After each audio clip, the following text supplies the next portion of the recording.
Hi, I'm Tina, a health and wellness coach at Refresh+Rise.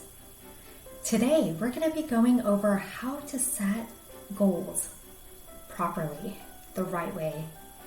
Have you tried setting goals in the past and rarely ever succeed? Well, today, we're going to change that. We're going to go over a step-by-step process so that you are successful. If you're thinking, well, I didn't achieve those goals because I don't have good willpower. It's not about good willpower. It's about setting up the correct processes and steps, the systems, so that you can be set up successfully. Today, we're going to go over 6 steps. Yes, it's a total of 6 steps. So that way you are successful on your goals. And this can be either in your personal life or professional life. You can apply it in either setting. Before we get started, why don't you grab something to take notes so that way you can follow along. Or you can just watch this again.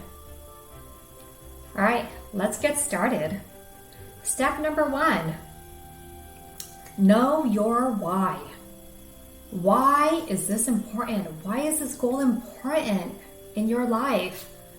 What's the impact that it will have in your overall life, your purpose, your meaning in life? How will it change it?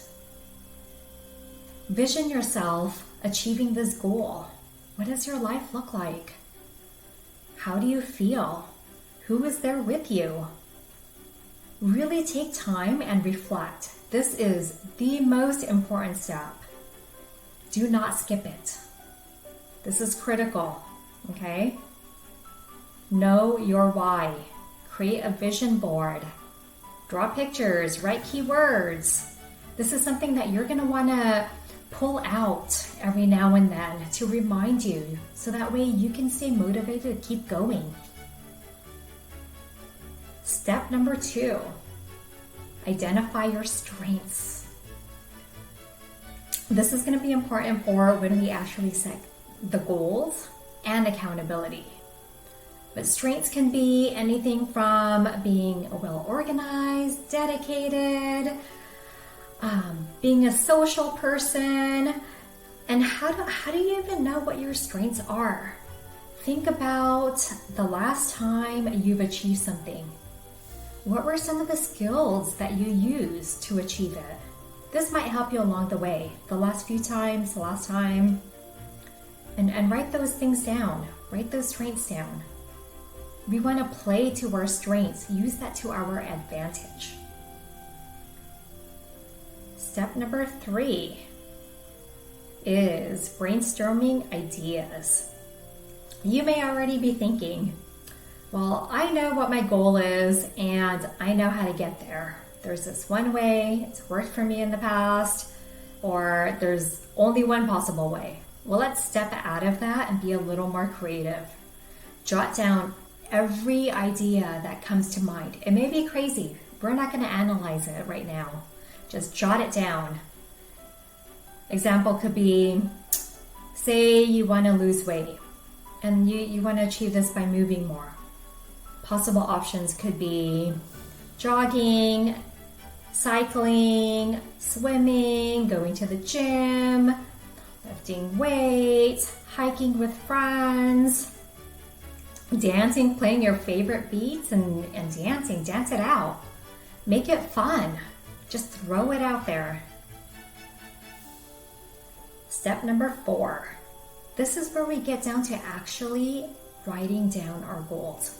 So look at your list that you just brainstormed and see what is realistic, what will work for you. Not your friend, not what your friend used to achieve her goal or his goal, but what works for you.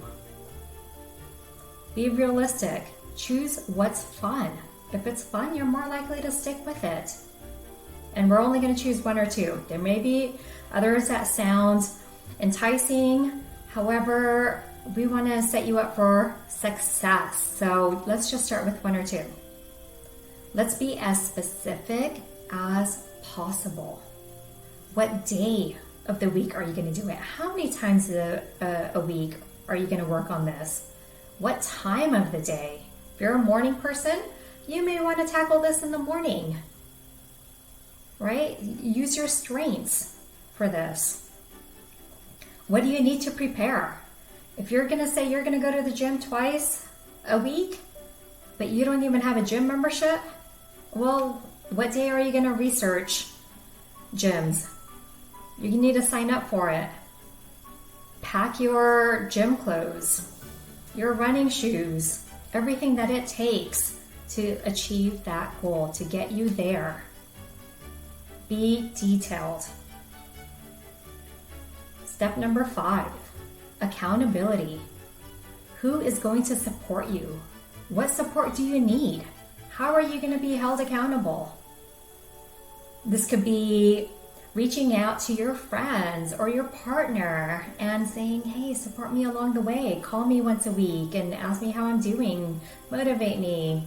You can set an alarm or a reminder on your watch or phone. You can block out time from your calendar so that way it gets done. Use your strengths that you found. If you're social, set your goal along with community, with your friends, with your partner. So we just went over the 5 steps for goal setting. Remember in the beginning, I said that there were 6. Well, this last step is going to be after we've started the process. So about 2 to 3 weeks after we've started working on our goals. This is going to be learning from your experience. So after you've started, say about 2 to 3 weeks, which gives you time to reflect, think about what worked, what didn't work. How were you successful? What skills were important? If you weren't successful, you're not a failure. You just go back to steps 1 through 5 again. You may want to set new goals. Remind yourself what your vision is. There's no failures here. This is a learning process, learning about yourself, what works, what doesn't work. So that way the next time around, you can be successful. So to recap, number 1, what is your why? 2, identify strengths. 3, brainstorm ideas. 4, set specific goals with times and dates. 5, accountability.